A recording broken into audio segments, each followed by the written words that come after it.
Hello and welcome to episode 57 of the Red Leaf Retrocast. I'm your host JD, joined here with Joey, Colin, and Kevin. Sound off, boys. Hello. Hello. We did it at the same time. Shit. Well, do it again. I need an acapella rendition from you guys right now. Do, re, mi, fa, sol, la, tease, nuts. Kevin, you're on point today. It's almost Nice. like you haven't slept in forever. I'm drinking caffeine on an empty stomach right now. Ooh, that's bad for your stomach lining. I haven't, drank anything that wasn't caffeinated for a week. If I die, that's why. I'm just throwing it out there. I mean, Better get the headache medicine ready. Bury me with my games. it's not the worst thing in the world. Burying me with my games now. It's fine. They're all mine. You can't have them. All right. How's everyone else? So this was your theme pick today, Kevin. Yeah. What was so it? who let me in charge? It was 2D to 3D awkward puberty transitions. Yes, those famous games that we all loved in 2D been made into a 3D game.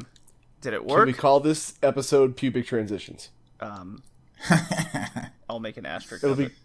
It'll be great for the algorithm. I'll make it the quote of the cast. Pubic transitions. Nice. Yeah. Not puberty transitions. Pubic, you say? Yes. No, I just want that. Pubic. We're gonna get arrested. Transitions. Quote. I really hope you don't put this on there. My mom's gonna see. Your mom's gonna see pubic transitions. Well, no. I mean, she definitely saw yours again. growing Okay. up. I'm pretty sure. This is getting God. so much weirder. It's not better. We should stop. Hey, you started it. I did start it, but I didn't mean for this to happen. It's just like last cast, me recounting a certain story from my con experience. Gross. Did you Wait, what? Did you ever end up racing those battery powered dildos? I have so many questions. Yes, that was the...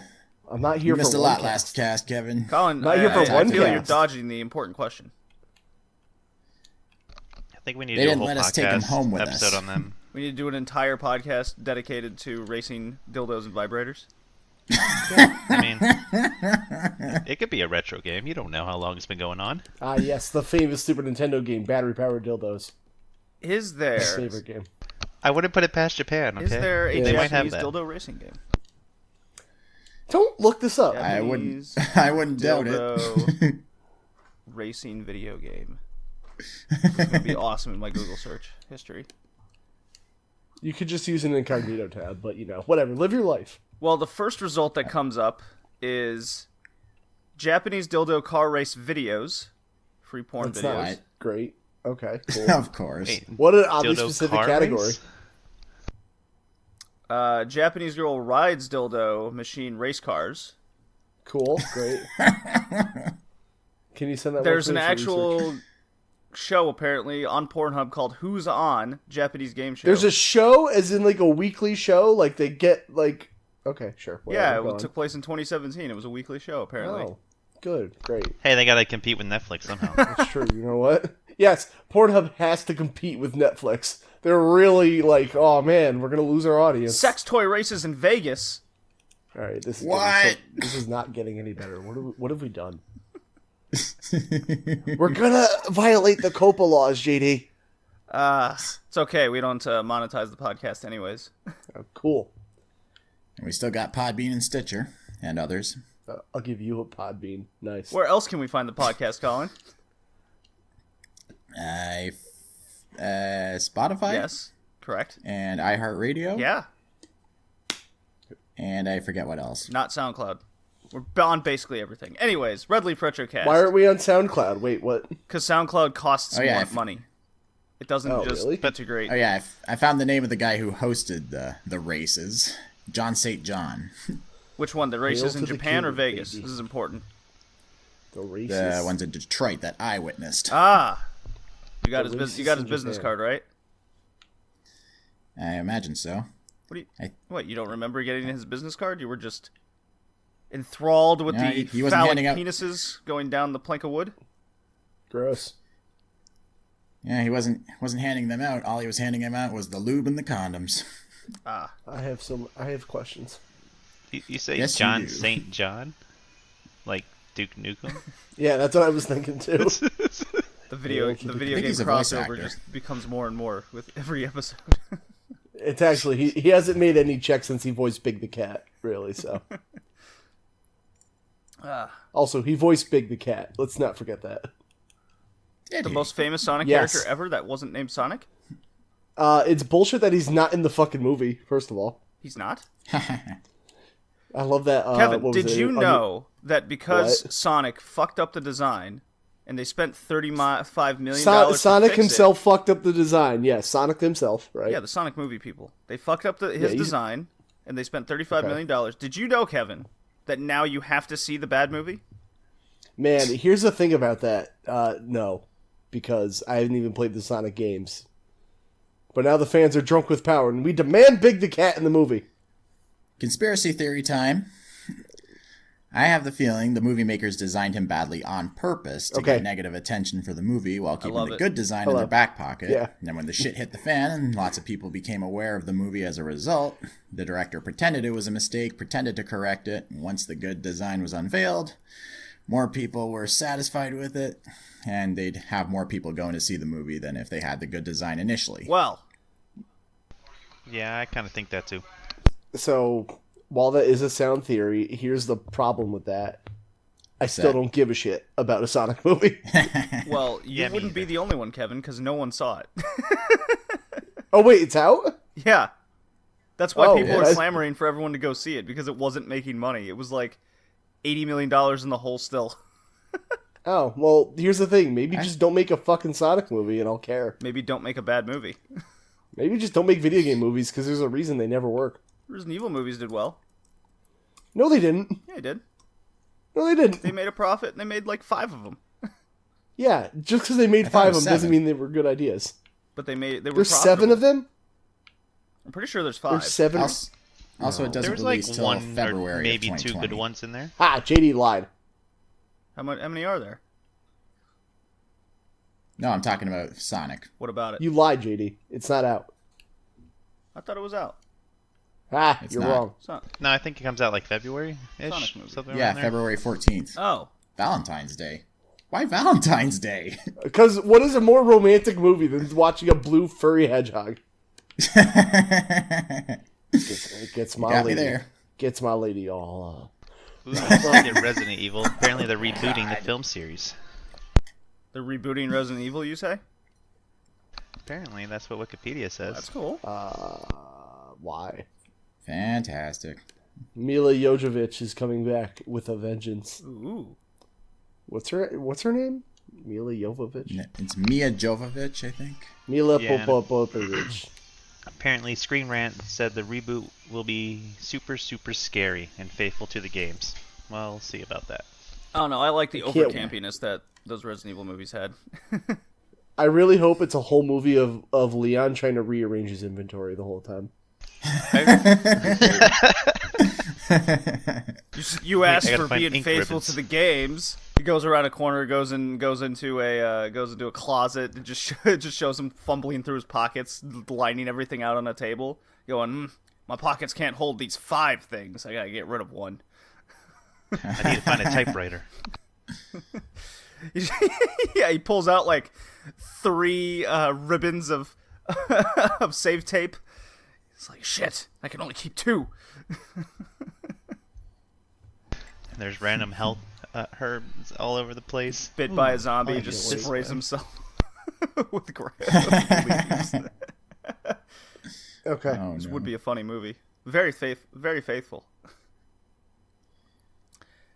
All right, what games have we been playing? Kevin, we'll get to you and I in a second. Joey? I actually started playing Counter-Strike again because I got a new monitor with a higher refresh rate, so I got back into that. And then the day after I started playing, they dropped an operation, so been playing that. And then yesterday I picked up a game called Automation Empire, and I stayed up until 4 in the morning playing it. Automation So- Empire. Tell us about it. It's like a Factorial. It's a factory building game. It's just very simplistic, but apparently I lost track of time playing it last night and didn't really sleep much. So what do you build exactly? Like, You gotta lines? build your miners, assembly lines with your like mine carts to move the ore around, and then you have to box it to refine it, and then you can combine it for other things, and then you have to either put it on trucks, and then eventually you get trains, and then the last thing you get rockets to send it into space for some reason. So I'm not there assembly yet. lines but... to rockets in space. Yep, you just gotta. The whole goal right now is to get 30,000 pounds or whatever. The weight has to be 30,000 in 3 months, and then you win. I guess I don't know. I'm not that far yet. Colin, what do you got? I've been playing virtually nothing but Death Stranding. I'm about 40 hours in. Jesus. I'm at episode 5. Yeah, you're There's a lot in of those it now. 40 This hours is was you just me problem. fucking around with side missions. He's like, I can't stay away from those things, man. Kojima's got you. It's like crack. Somebody help me. You'll never catch the dragon.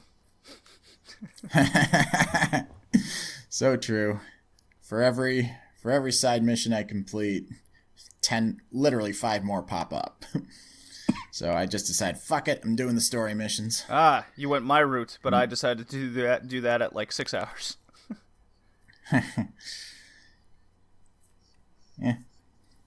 I heard Chapter Well, 3 drags on. I haven't played a second more of Death Stranding since the last cast. Jeez. Yeah, 3 does kind of drag, but as soon as it's finished, you get to go to a fucking war zone, and then it goes full That Metal sounds Gear shitty. Solid. And it's freaking cool, man. When's the fun So part when they happen? said it takes like 20 hours to get going, they weren't kidding. Yeah, but when's the fun part happen in Death Stranding? Yeah. Well, Oh, that sounds my shitty. mom's I gotta visit. play My it. mom's visiting Wednesday, so we'll stream the game together, and she'll play Death Stranding. Oh, wow. I will. You just said that, Chapter 4. Yeah. So it's halfway through the game, Yeah, basically. suit yourself. Of course, I feel like the game kind of missed a good opportunity to do like Witcher 3 with its side quests, where they kind of have to be done to a certain extent before advancing the main story. I mean, sure, episode 3, you're able to unlock a bunch of new items, like these carrier things that you can pull behind you with a leash. Just if you got Whoa. whatever you can't fit on your back, you put on these carriers and tow behind you. And then sooner or later, you get to unlock high-tech zip lines. You just get hooked up to them and then blast off across the landscape way faster than you would on foot or even on a vehicle. It's a lot of I fun. have seen the videos of the zip lines. That looks cool. Yeah. Yeah, it's like later into chapter 3, more or less.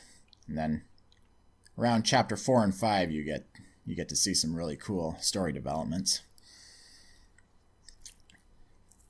I'm interested. I like Yeah. the story. I spoke my piece on the game last episode, that's for sure. Yeah. I won't deny it's possible I've just been suckered into the hype, and I may just be trying to convince myself that I like this game, but Confirmed. Colin hates Death Stranding. at the same time, whenever I play it and 2 hours have gone by, it doesn't feel like 2 hours have gone by. It only feels like half an hour, so I figure the game's doing something right in that regard. Yeah, I did notice time pass just really quick, and you'd think it'd be the opposite with Yeah. the pace of that game. What's another game that makes the we're just gonna move on here. You know what's another game that Okay. makes time fly? The Pokemon Sword that? Shield thing that came out, right, Kevin? I love the Digimons. You like the new Digimon? I love Digimons. So So we've been playing it's it. good. You've been playing it much more than me. it's a fucking great game. 10 out of 10. Not 10 out of 10. No game's a 10. Don't believe that. It's not even. There's always an exception, no exceptions. This is true. The only good game is Sonic 06. Yeah, Sword and Shield is good. I told everybody months ago I was getting Shield, and then Jay, who was just in there, literally weeks before the game goes, Kev, you got to get Sword because I'm getting Shield. I go, absolutely fucking not. I've already bought it. Like, no. So I have Shield. I have Sword. Well, there you go. Now we can trade. Now you can trade with Jay too, so he'll stop bugging me about it. Well, he knows I have Sword. Yeah. So I started with the only starter that matters, Grookey, because he's a cute little monkey. Yep, chimsticks. And, yep. I whatever you want to call him in Nazi land, right? It's German, you racist. I know. I am German. Thank you. I can say that. You're American. I'm half German, half Italian. Where's your green card? I don't know, in my wallet. Anyway, so I started with Grookey. I have 4 or 5 badges. I can't remember. And I gotta say, the new Pokemon, I don't think I've run into one I don't like, but I feel like there should be more. Everyone that was complaining about no national decks being there can suck a dick. Yeah, I don't really care about that either. Let Gen 1 die, please. That's mostly everyone's complaints. Let's just admit it. Let Gen 1 die. Yeah, no, I like this game. The raid things are cool. I haven't spent too much time with them. I'm trying to think what else. Yeah, they're not like an intricate part of the game, which I was worried about. Kind of like what I don't really like, because that's what was Sun and Moon's downfall, was that Gigamax thing bullshit that it was doing. I hated it. I don't like Mega Evolutions either. I really don't like it either. So these Digimon just raid areas. It's more or less game breaking in a way, because you get to that first big wild area, and I did like 2 of them, and I immediately got like level 20, 25 level Pokemon, right, with my level 10s that I had, and I was like, well, screw these guys. I got a level 22 Diglett penis now. Nice. And I'll just go on to the boss or the gym battle. It is a way to boost up, but I do like that it's you have the decision to do this if you want to make the game easier. Right, so then as soon as I did that, I was like, well, I'm not going to do that anymore. Right. Yeah. Side note, I caught a Hulucha moments when the podcast started or after, and his name is Ray Phoenix. Thank you. What else? I always love a good wrestling reference. I have so many going on. I don't know. I like the gyms better in this because I fucking hated Sun and Moon, where it was like, time to do the mission, catch 3 scary Raticates. And I was like, fuck no, let me just fight trainers, goddammit. Like, this was a good mix of both. There's like little gym things to do while you fight actual trainers in the gym. Yeah, like the first gym battle, you have to herd the sheep. Yeah, that was fine. I was like, I wasn't into it, but it wasn't anything like game breaking. I was just like, okay, it's there, it's fine. I'm not bitching about it. Yeah, I don't hate it. I think it's a good mix of like what Pokemon did right in the newer games, plus with a little like keeping the old game happiness. I can't use words. But yeah, I don't know. I like this game. I think it's a good Pokemon. Everything that everyone complained about before it came out, like, what was that hashtag that was going on? Like, Game Freak lied. They were like, oh, they said they spent more time on animations. It looks like shit. I'm like, it looks like every other fucking Pokemon game. This is okay. 3. Let's keep going on that, because I'll speak at length about this game on the Modern Cast with Jay. He already beat the game in like 3 days. I was like, fuck. Well, that I can't do that, but yeah, he like shows me his time. It's like 40 hours in 3 days. I'm like, good God. For how he's working all the time, I don't understand. I know. Okay. I was like asking questions. I go, oh, hold on. Don't you work weekends? Weird. But anyway, it's something it's tells a good me you game. didn't do your I job. Love it. I really can't complain that much. So here's my problem with and Joey, you've played the Pokemon. Colin, you've played the Pokemon, correct? I've played the originals. I haven't played the Pokemon in a long time. Okay. This is the exact same game, basically. So, I don't know. Kevin, I'm with you. It's a good Pokemon game. However, it doesn't do fucking anything differently. And it still looks the same. It's still an old, archaic design, nothing innovation. There's no... It's the same animations that we've seen for the past 15 years. Like, how do you put a game out on a console? How are you a developer that has put Pokemon games out on consoles before, not the main line, and you just make a game that's so archaic. It's. I think that's what people So are it's a disappointed good game, about. but it's not a new game? It's a good Pokemon game that does need to what's the word I'm looking for? Innovate. But bigly. Nintendo. Also, sorry, my computer decided to just be like stall for a second. I missed a bunch of what you said. Okay. Yeah, I don't know what happened there, but anyway. But yeah, like I'm playing this game, and I'm excited. I'm excited for it. I decided to get it. I was very kind of hesitant on it, and everyone. I saw your stream, Kevin. I saw Walmart had a big deal going on, so I was like, man, $40 and a stuffed animal. Might have to get it. A Grookey, thank you. Yeah, my cat kind of half likes him and half hates this little Grookey stuffed animal. It's really weird. Well, your cat is half wrong. That's fine. Well, he's like scared of it, attacks it, and then sleeps with it. That just sounds like a cat showing love to anything, personally. Well, he's also green, and cats have a thing about the color green, where it's like a predatory instinct, where they think it's a snake or something. Sick. Yeah, so Interesting. sometimes when he's eating, I'll just like put him behind him, and then he'll just like look behind and kind of jump a little bit. It's funny. He'd be like, No, he doesn't hiss. He just jumps a little bit, and he goes, "Ah, it's that thing." It's funny. cute monkey. Ah. So yeah, I'm playing. I start up Pokemon Sword, and I'm excited, and it begins like every other Pokemon game you've ever played. The dialogue's the same. Hey, welcome to the wide world of Pokemon. We have the things. Yeah, that Here's part the thing. starts, but it's not like you start in your town. It's like, oh, we got to get to the professor's house. And I'm like, it had a different start to it. No, it didn't. It did When you go in exactly that- that. Gotta go to the professor's house. Gotta go to the professor's But then you go in that assistant's place. forest. But then you go in the forest and you see like the legend of the game. You're like, what's that thing? It's gonna kill us. And then it's like, oh man, I'm gonna try to fight it. You can't fight me. I'm a motherfucking legend, bro. That part was good. I'll give you that. That was cool. I agree. That was Yeah. cool. I was hoping it was kind It was of going different. to continue on that path, but it didn't. It went like every other Pokemon game. The dialogue's the same. No, the champion is your rival's brother, who's like, I gotta endorse these kids. Let me give them the old rub. And I can't wait to beat Leo's ass. So here it continues. You pick your Pokemon, then you go on Route 1. There's a bird. There's this. Everything's the same, right? And it looks old. It feels old. I don't think it looks old at all. How so? What do you want them to do? You want them to give Snorlax like realistic furry hairs? You'd be freaked out. I want them to animate the attacks first of all. Yeah, but it's a rated E game. How about the voice? How about actual voices in the game for once? Oh yeah, no, that part they got to work on. You could make a laundry list of things that, with today's technology, and looking back, even from the Game Boy era of the Pokemon games, not much has changed, right? Except color. Right, but that goes into that what's the word I'm looking for? Contradiction that always goes with Nintendo games. Like if it's too samey, people complain. If it's too different, people complain.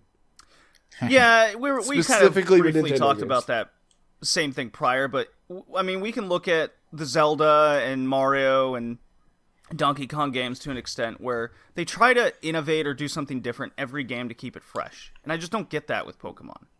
So I started playing Yokai Watch 3 as well, because I had to do this comparison, right? Because Yokai Watch is essentially ripped off Pokemon. They took the idea and then rolled with it in super Japanese lore, right? And Yokai Watch 1 was very much catch the ghosts, make a ghost team, and there's a basic story to it all. 3, it's very story driven. They change up the battle system. The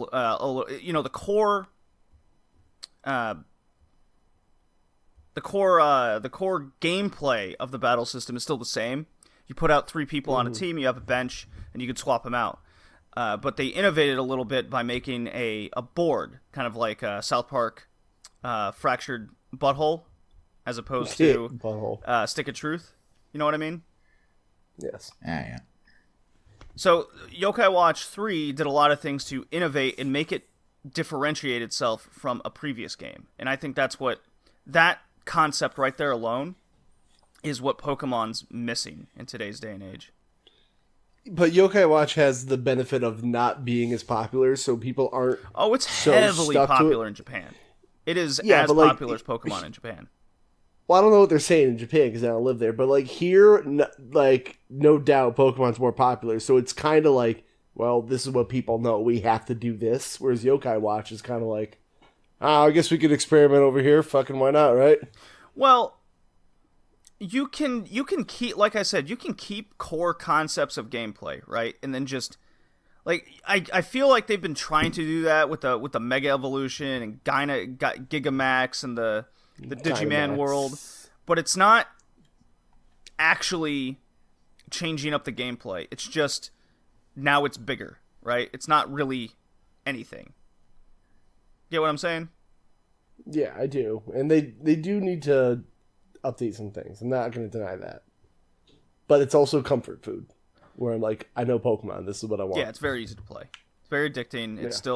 still Pokemon at the end of the day, so it's not bad. I'm not saying that at all. Like a game that looks like it's 15, 20 years old still, and people still clamor for it, want it, need it, have to have it. They need it like crack, like you said. It is your crack. I said comfort food, but sure, let's go right to it. Crack is my I said comfort food. crack. So Console Kev addicted to cocaine confirmed. So who can really blame Game Freak for not, changing up a whole hell of a lot? But the animations and voicing and, basic things at its core, yeah, come on, get with the times. There are some things it needs to update, and I will never deny that. But I'm also not going to complain because I know what I'm getting into here. You know? But we got guys like Colin and Joey, who haven't played Pokemon in ages. And do you guys even feel a reason to come back and play another game? No, not at all. Not really.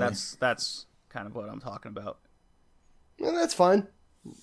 You guys can live in Sadland over there. I'm okay At least with that. my sad land has nowhere to go but up in Death Stranding. Death Stranding is like the saddest game ever, it looks like. It's all... Now, Witcher 3 is the saddest game ever. How Death is Witcher Stranding, at 3 least you have a sad? hope of improving things. People have sex And in you don't have to Witcher keep 3. making tough How is that ethical sad? decisions literally every freaking mission. How is how is Witcher 3 sad? Game's Dude, cool. have you seen that world? Yeah, It's a shithole. Oh, I mean, yeah, but Yennefer and boobs. And no matter what you do in any mission, somebody's going to come out worse for it. And they bang on a unicorn. What's your point? World That doesn't saved. balance it out. It 100% balances it out. You have you could have the shittiest day in the world, and like you could lose your job. You could get hit by a car. You could be paralyzed. But then you see a great pair of boobs. You're like, today was pretty all right, man. You know, A great pair of boobs on a unicorn. fact. Oh, boy. So I win. Like, break out the cocaine. I gotta get some of that ass. Today was pretty all right. I'm also racing my Pokemon via randomizer, as I do with most things in my life. Randomizer? Where I go, so I go to my box, I go to randomizer. I have 3 boxes of Pokemon, right? So if I want to swap it out, I do 1 through 3, let the randomizer pick. And it's like box 2, then I go by, all right, which row, which column, and that's who I'm raising next. Because that way I force myself to use, like, things that I wouldn't use normally, you know? I'm weird. That would I be get a it. nice concept to add to the game. Yeah. That's like the Yokai Watch both- bench. Yeah, so, like, right now I'm using my Scorpy, who I've nicknamed Combat, because Scorpion, I'm funny, I get it. So, there's that. Let's get Pokemon's good, is the point. a drop. What does everyone Do feel the like? drops really work? I feel like Tales of Symphonia. No, I don't have a Tails drop. Alright, I'll get something a little less obscure. Seiken Densetsu 3. Donkey Kong it is. Okay, great. I'm glad we talked about it. Your drops suck.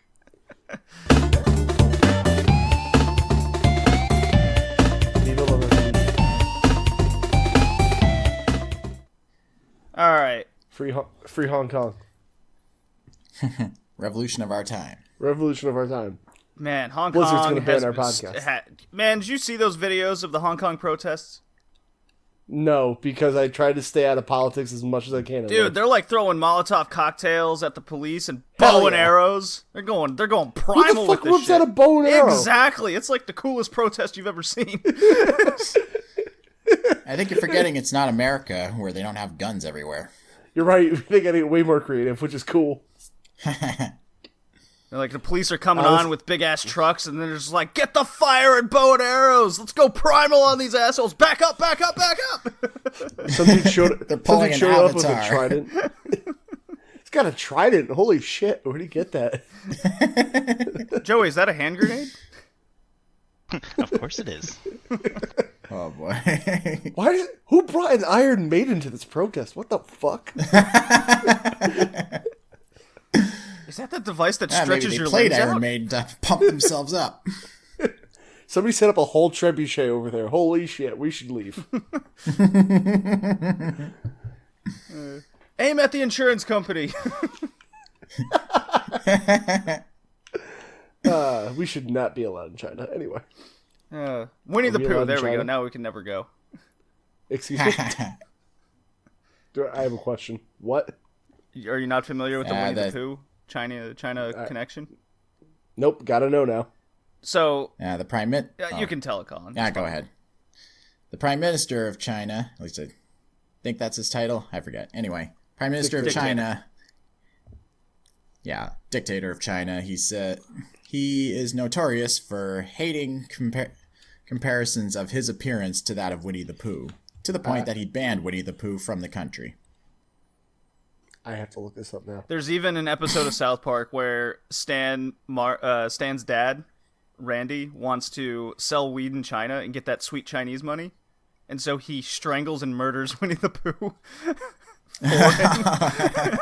I mean, I see where people are going with this. Yeah, never mind. It gets worse. Yeah, he looks like Winnie the Pooh. All right. Yeah, last week tonight joked about it too. Well, if you're not going to make fun of China, what are we even doing here, you know? It's okay. This Country podcast sucks. won't ever be sponsored by China, so we can make the Winnie the Pooh jokes. Oh, it's not? I got something bad to tell you guys. Well, I mean, I've sold... we love I've sold we out. clearly love Hong Kong, so let's try and get in with them. Yeah.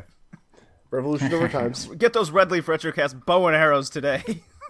Hell yeah. Okay, so speaking of going down in flames, Gross. the Google Stadia is set to come out, or has come out. Who cares? It's not doing well. I don't... Who cares if it's out? Is it even real? Better question. It is in fact real. I don't believe you. Joey, question: how familiar are you with the Google Stadia? Not really. I kind of avoided it. I didn't really care enough to learn about That's the spirit. it. It just doesn't Good. look like something I would enjoy. So, do you have not the something best a lot of internet people- you can possibly get, or do you live in a place with the best internet you could possibly get? Yes. Oh, wait, Yeah. no. I have fiber optics, so I have really good internet. All right, so Joey's good. I do not, because Rhode Island has awful internet with, I think it's Comcast. Those assholes. Oh, they, well, there they, you they go. have a like a stranglehold on the whole state with its internet. I think it's Comcast. Who gives a shit? It's one company basically. Colin, you live in Canada, so that's like a 50-50 shot. Yeah, we've got some decent companies. I mean, Rogers is kind of pricey, but you get what you pay for, and they have good customer service. I remember It's my just a place in lot of our Toronto had communication. phenomenal internet because it was fiber. Yeah. Well, that's Toronto. It's the place in Canada that thinks it's New York. Well, it is New York. It's awesome. Just swap out the Empire State Building with the CN Tower. Eh. So the launch date was November 19th, so 5 days ago, for Google Stadia. So you will be happy to know that I think it came out with like 11 games, and they announced, 9 more games are going to also come out on day one. Bear in mind, they were already games that were confirmed to be released on Stadia before the year's end. right? So it's not really anything. So they just new. went right now. Yeah, they're just like, okay, instead of like next month, it's coming out right now, and they're all already games that have been out for like a year or more.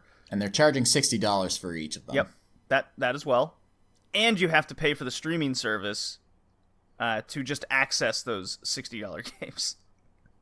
Yeah. Does this sound like One of something them for is- you? Yeah, if I got money to burn. Yeah, if you want. And even then, it's really not that good.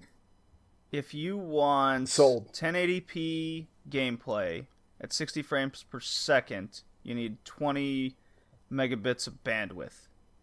So, Send me Joey, the is that upload or download? Probably download, but you need some pretty decent upload too to send back up to the server. I mean, Right. So I would imagine So- that goes both ways. yeah, you're gonna need. It's gonna mostly be download, but there's Yeah. gonna have to be some decent upload. Yeah, so So- like where I live, unless I want to pay like triple the money, I'm not going You above can 10 get up to megabytes 10, upload. as they say. And of course it Wow. never reaches 10. It's more like 7 and Hope 8 you can all handle the all time. that power. It can get up to 10, right?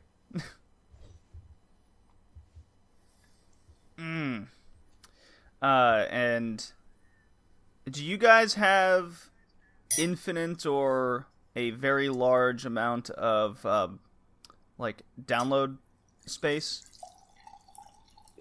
Download Like space. what do the internet companies qualify to that? It's like you're capped Bandwidth out. cap?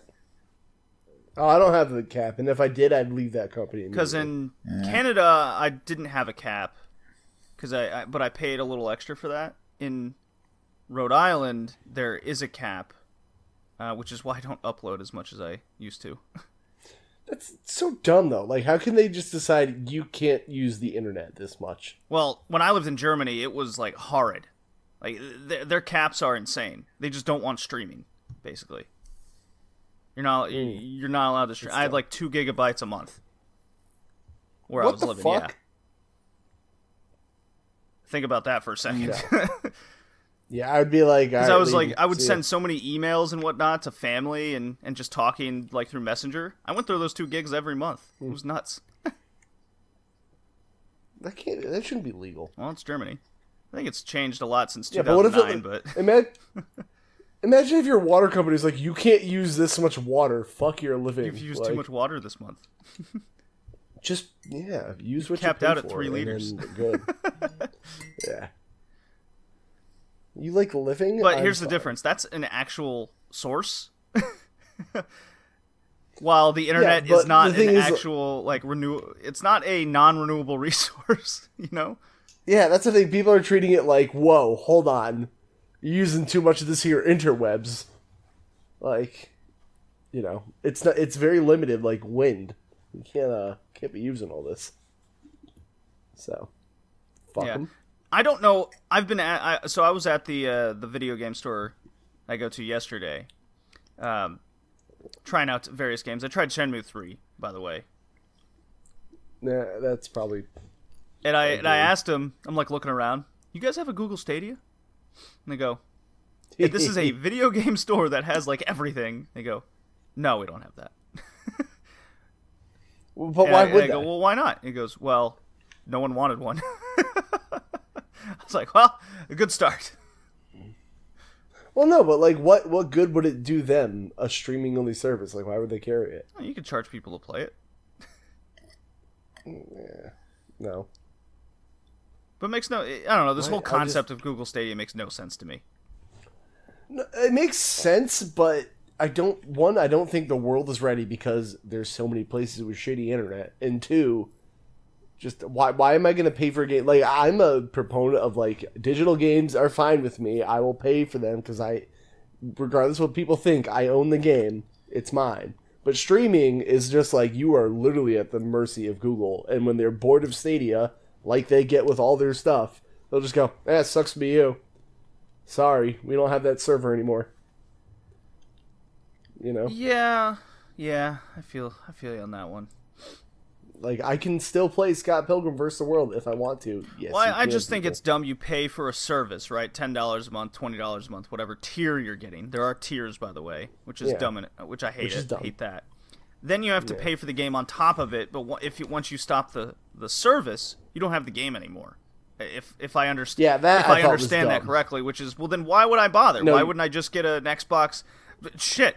Why wouldn't I get an Xbox where I can actually buy the game and then own it?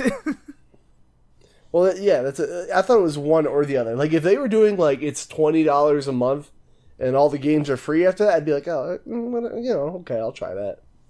But, like, in both, fuck you. I don't think... You arrogant son of a bitch. You can just no buy way. the game. I think you have to have at least the $10 service as well. Yeah, I'm not doing that. See ya. If I'm wrong, then I don't really care, because I don't give a shit about the Stadia anyways. But on Xbox, you don't get the gender-neutral controller.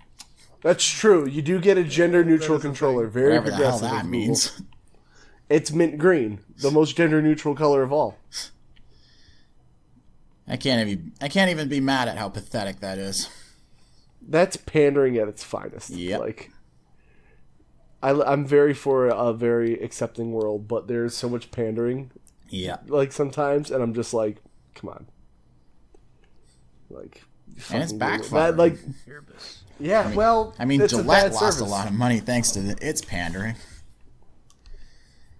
I have to know, but we'll keep it video game Alright, related. moving on. Colin. No. Half-Life Alyx. Yeah. Go. Yes. Looks pretty awesome. Now, as many who have seen the trailer know, it's going to be a pure VR game. And Boo. and it's apparently going to be a full-length game, like about as long as Half-Life 2 was. And the plot is taking place between Half-Life 1 and Half-Life 2. It's like a prequel to Half-Life 2 before Gordon Freeman wakes back up. And as the title suggests, you're playing as Alex Vance and fighting against the Combine. And it's, according to Valve, it's going to be a very integrated story with all of the happenings of the games that have already happened or been released. And this will be the first actual Half-Life game since 2007, really, because that's when Half-Life 2 Episode 2 came out, which is 12 years ago, and about 15 years since Half-Life 2 itself came out. Whew. So it's been a hot minute. And it's and it seems, from what I've seen, it looks pretty awesome. I mean, the graphics are like top notch. The gameplay looks really good. It looks to be quite scary, as the games should be, because at one point you got a head crab leaping at you. And I can vouch, playing VR and having things leap at your face is fucking terrifying. Oh yeah. Half-Life is supposed to be scary. Yes.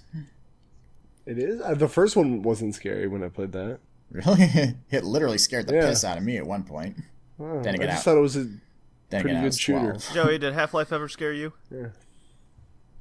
I mean, there's some jump scares here and there, but Yeah, the second game not quite so much, although the Ravenholm section was pretty scary. It's a zombie town, and the only weapon you have on you is your gravity gun to fire saw blades at them.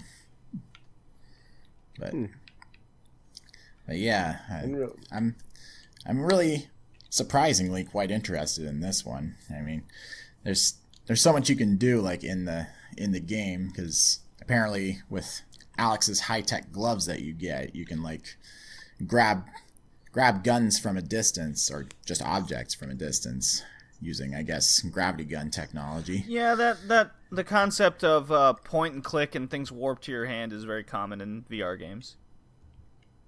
Yeah. And at one point you're hacking into like this computer mainframe, and at the same time you gotta use one hand to fight off like maw men, that is, guys who have been had their bodies taken over by head crabs. And then you can also literally physically load bullets into the the gun. That was kind of a cool attention to detail. And on top of that, they got a lot of the same people from Half-Life and Portal 2 back for designing this game. Oh, that's cool. You can kind of see some of the Portal 2 writing in there. At one point, one of the characters tosses a gun to Alyx. He's like, "Don't worry, it's unloaded." And then once it lands, it fires off a shot. "Oh, it's unloaded now." Well, you got where you needed to be. It's good comedy. It's good comedy right there. Hell yeah. It's such good shit. The only problem is that it's only compatible with like VR devices that are compatible with Steam, like say Oculus Rift or HTC Vive or whatever else, but no PSVR, unfortunately. Yeah, we'll live. So the only way I can see myself playing this game, at least at my current financial level, is to go to a VR center that has it and keep a save file on their servers. Yeah, they do. And then They just do go there exist. every night after work. So. I've got one in my local mall, so I'm set. It's gonna be a big. I could see this as a big Oculus selling game, because everyone wants a for new sure. Half-Life. This was a purposeful, strategic move by Valve to come out with a VR specific game of this caliber. Yeah, I can imagine that. And it's coming out March 2020, so Oh, another game for March next year. Excellent. that's Here's where I'm gonna disagree. I say this is going to kill Half-Life even more. Oh. Because people want a non-VR Half-Life game that they've been asking for forever. They've been asking for Half-Life 3. So Well, Joey not as many has been people are going to buy dying it. for VR Half-Life for decades now. Oh, you know it. Yeah, but then it's not going to sell the numbers Valve wants, and then they're going to go, people don't care about Half-Life. See, it's all talk, and then they're going to This buy. is actually a major ploy, so Valve can never worry about making Half-Life 3. I mean, I've had the conspiracy theory forever that Half-Life 3 was never going to happen because you have Half-Life, then the second Half-Life, you've already made it whole. It's done. Well, that's not how Half-Lives work, but Well, guess what the fuck else you're wrong about. all right. Let's get into our games of the cast then. I gotta poop. Go poop then. Not now. Just I'll do it at the Fine, worst I'll play time. the Pokemon battle music then, just for you. That doesn't help anything, but okay. Thanks, I guess. All right. Episode 57's theme, the what did you call it? Pubic transition. Pubic transitions, yes. Games transitioning from 2D to 3D. So these are basically franchises, famous franchises, you might say, of Whoa. the 2D games on beloved past consoles, the Nintendo, the Super Nintendo, the Genesis, and now we've reached the era of the Sega Saturn, the PlayStation, the Nintendo 64 era, and these are the games that went into 3D because everything had to be 3D. Ooh. Well, if it's not 3D, is it even real? No, because I live in a 6-dimensional world, Kevin. I don't know if you know about this. Whoa. I only see in 3.5D. I have a friend that's only into 2D girls, so I hear that's very it's very common actually. he's got a paper cut in some places he can't talk about. There's a mind went. There's a whole website for that. Yeah. Joey, your first game. Your game. Castlevania 64. The best Castlevania game I mean, ever invented? Jeez. I don't know why you guys hated it so Wow. much. Because it's on the N64 mostly. Zing got him. What are you talking about? It was like the perfect game to go into 3D. Well, It was just amazing. Alright? no. Probably one of the worst games I've ever played. So you're a liar. Yep. Well, who made this game? When did it come out? And how long is it? Developed by Konami, came out in 99, early 99, because then they released the other one that year. Because they fucked up so bad. Yeah. Came out on the 64. So, it's the first 3D version of Castlevania, and they did it oh so perfect. Don't listen to what anyone else says. But the gameplay sucked. The camera angle sucked. The guy's shoulders were sharp and weird and very distracting. I couldn't get past that. So What do you mean they were sharp and distracting? Like- I have questions. they went to a point on the edge. I don't know what they were trying to do with it. It looked like he had spikes coming out of the side of his shoulders. Well, I can shoulders explain not. that, Joey. So hear me out. Castlevania came out in the 80s, okay? What was popular in Whoa. the 80s? Shoulder pads. I don't think he was wearing shoulder pads though. Was it So cocaine? how was he supposed to look like he was super manly? Because a Belmont must be the epitome of man. To wear Objection? super polygonal Objection? shoulder pads. And Objection. There storm were the no castles. shoulder pads in Castlevania times. But the game came out in the Yeah. 80s, Kevin. You got to connect the dots here. But this one didn't. Oh, sorry. Ha! Get It was fucked. really going for its roots because this game's title is actually just Castlevania. It is not Castlevania 64. Why would you curse the good name of Castlevania by just Because it naming was it a Castlevania? reboot. Gasp! Well, they should have went back to the drawing boards. Well, but You ever fuck a game up so bad you had to re-release the game with a different title on the same system? In the same year? in the same year. Wait, it was Yes. the same year? I think so. Oh, F. Did anyone get to the point in the game where you have to carry the nitroglycerin? No. Oh, I didn't even get this game. oh my God. Smart move, Colin. So let me describe this to you. First of all, Joey, Wait a minute. I know what this is. The nerd talked about yeah, I it. played purposely to get to that point in the game. It's one of the worst gaming experiences I've ever had in my life. Is it actually bad, or was No, he it's actually that exaggerating bad. for the video? So you have to mix these chemicals that? together, namely nitroglycerin. You have to carry it, so you can't attack or touch a wall or an enemy attack you or anything. My favorite parts in games. Awesome. Right, so imagine an escort mission that you can't get hit or touch a wall in a better. game or anything. And you will explode and It's a die wall. and have to do it all over As again. you do. And I'm not talking like you just have to carry this thing around a corner or just down a hallway and avoid some enemies. No, it's across the map of the world. Listen, I've played Monster Hunter and I've carried eggs before, so I'm pretty experienced in this. But, maybe this was the prelude to Monster Hunter egg carrying. I can see that. What a terrible idea. So Castlevania on Nintendo 64 was really, really setting the precedent for escort missions. Yeah.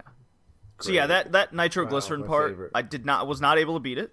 It was mentally and physically exhausting, and made me put the game down. I wanted to do it before that, but I had to get to that point in the game. I had to. Was there anything redeeming about this game? Because I didn't even. I'm gonna be We'll honest get with to. you. You know what? I get what they were going for with this game, and we have another one later, which will be directly compared to. Okay. Okay. The camera angles made this game pretty impossible to play for me, really, especially during the nitroglycerin part. Oh yeah, the camera angle sucked. You're hitting wall. It was. You guys remember Medieval on the PlayStation? We just constantly complained about the camera angles and the controls. Yes, but But the like game that was. You could see its charm, and Yes. you'd like to play more, and it was funny. This, you have your standard Castlevania weapons, but you can't hit anybody ever. You're constantly getting hits, even though you can't hit them. The camera's just cracking in the walls, and you're just now I can't see anything.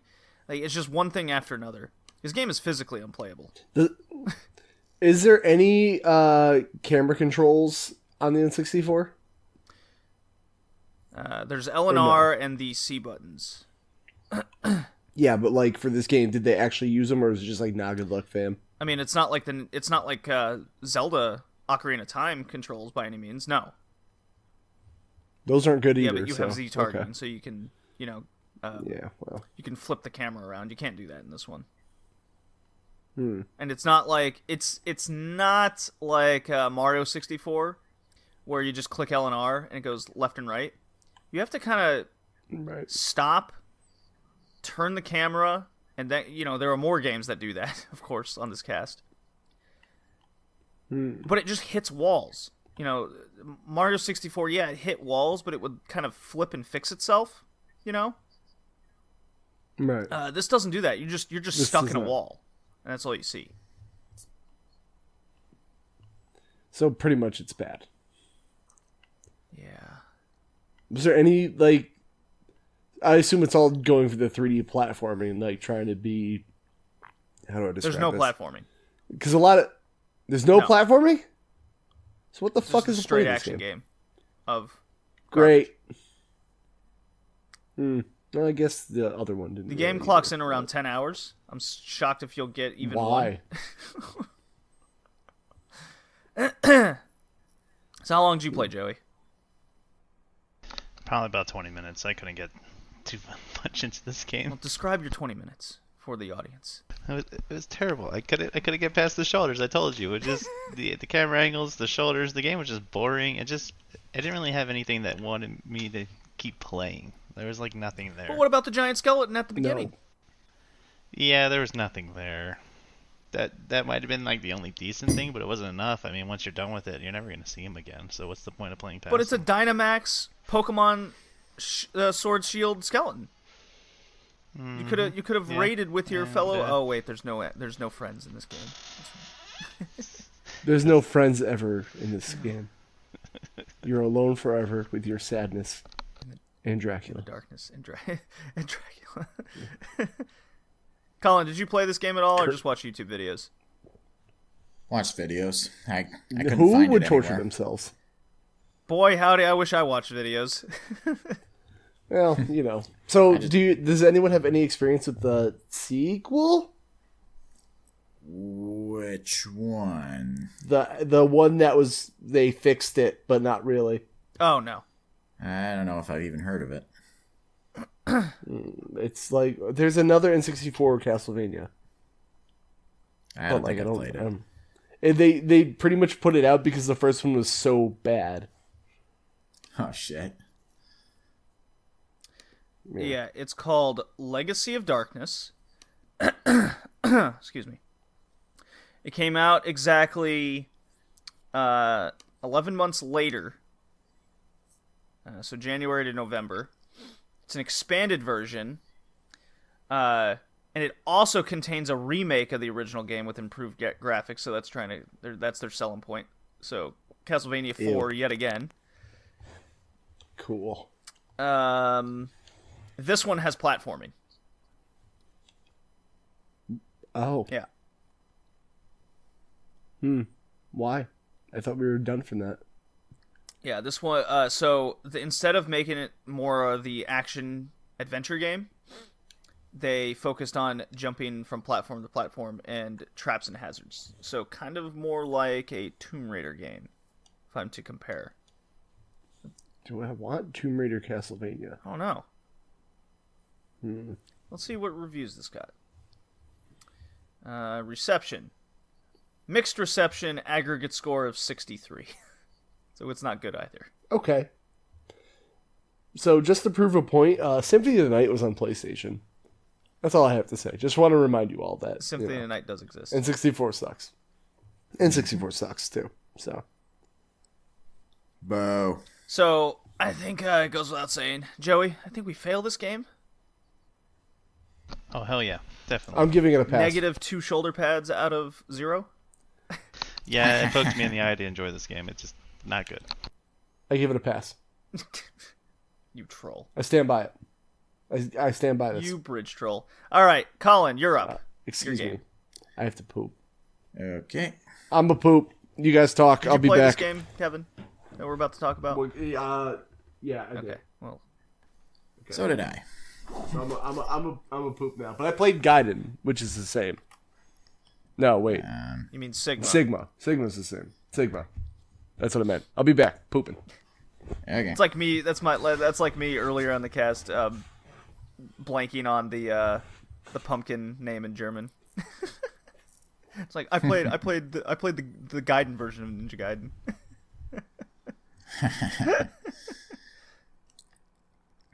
Gaiden. Anyway, this is Ninja Gaiden on the PS2, GameCube, and Xbox. Basically, reboot for the newer generation. Another reboot.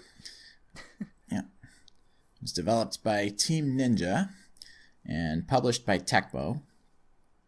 And released on March 2nd, 2004. Just qualifies.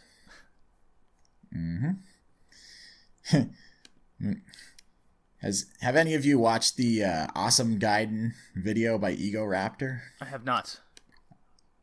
I shall. I'm posting a link in the Discord chat so you guys can watch it. It's super hilarious and it's less than a minute long, and it pretty much sums up the experience perfectly. I can't play it because then the podcast would hear the audio. Too bad. 'Cause that's half the fun. I believe you. In any case, basically you're playing as Ryu Hayabusa. He's his village has been attacked by enemy forces, and you gotta fight said enemy forces. Honestly, I didn't play very long into this game because I didn't have much time, but you had enough time to deliver packages in a depressing world. I told you, the game's like crack. I can't stay away from it. You hearing this guy, Joey? He'd rather deliver packages than become a ninja through the forest and kill people. It makes sense. I mean, packages are very important and people are expecting Oh, my God. You getting paid by Amazon now? No, not at all. But you can order now and you can get it same day with Prime. Can somebody please pay for my rehab? Anyhow. Yeah, this game I found to be quite fun. I mean, the gameplay reminded me a bit of Devil May Cry, but also a bit of Prince of Persia, because there's a bit of wall running involved. And a little bit of parkour. I mean, it's not as polished as Prince of Persia, but you can see where the framework is. And this game has a major reputation for being super hard. Oh, yeah. Oh, yeah. As Awesome Gaiden will show you. But even though it's hard, you do feel like a true badass when you successfully mow your way through a horde of enemies. It's very much a hack and slash game, which is kind of counter to what being a ninja is supposed to be, but hey, this is Ninja Gaiden. It's already established to be very action heavy. And as you'll see after the tutorial mission is over, this game seems to take place in the same universe as Dead or Alive. Yeah, it does. Ayane from that game shows up to let Ryu know that the village is under attack. Dude, when I was trying to get my Xbox going to play some Ninja Gaiden, some of the discs wouldn't work. And, Dead or Alive was on that test. And not saying I had to play a volleyball game, but maybe I needed to see some titties. Someone said something about titties. I'm here. Oh yeah, we got some Dead or Alive titties in Ninja Gaiden. Yeah. In the form of Ayane. Non-N64 Purple. titties, Kevin, mind you. Oh, well, those triangles. This nice. is some early 2000s No, titties. this is Xbox titties. Triangle titties, you're thinking of PlayStation. Tomb Raider. Silence. As far as... Damn. Kevin, get both hands on the keyboard. Come on. That's what the comedy scene would call an oof moment. The joke doesn't land. Well, no, I don't know why. My computer just keeps stalling and I lose you guys for like 10 seconds. It's weird. I don't think you'll be getting Google Stadia. No, it's not my internet. It's literally my computer just like, no. It's very appropriate because you cut out as soon as you were trying to explain you getting cut out. It's great. Nice. Awesome. 10 out of 10. All right, Colin, just continue with the Ninja Gaiden. Yeah, with this game, the camera can be a bit of a chore to control. But I've seen way worse. Blinks! Wow. Ah, that was a bad one. That was subtle. I don't have much more to say. I mean, it's what the Girlfriend Reviews channel would call a look at the assy slashy. Whoa. That's pretty much all you need to know. It's a very Yeah. fluid one. Look at the assy slashy. The sister of Look at the Booty Shooty, Ooh, I like that. I like these names. as that I you're described dropping here. Gears 5. I'm gonna have to try and remember these. Assy slashy, and booty shooty going forward. Don't forget the look at the part of each. Smoke the grassy, look at assy slashy. Okay. I mean, Nier Automata is a look at the assy slashy, and so is Witcher 3. Is Witcher? Ooh. Yeah, I guess it is. Yeah. I mean, you use swords all the time. Yeah. You're right. This is. Yeah, I've said my piece. What about you guys? What do you think? Joey, why don't you go first? I wanted to like it, but I couldn't get past some of the bad camera angles and constantly running up the wall when I'm trying to attack an enemy. But overall, it was a decent game, probably the best one that we played for this one. But I just couldn't get past some of the camera angles.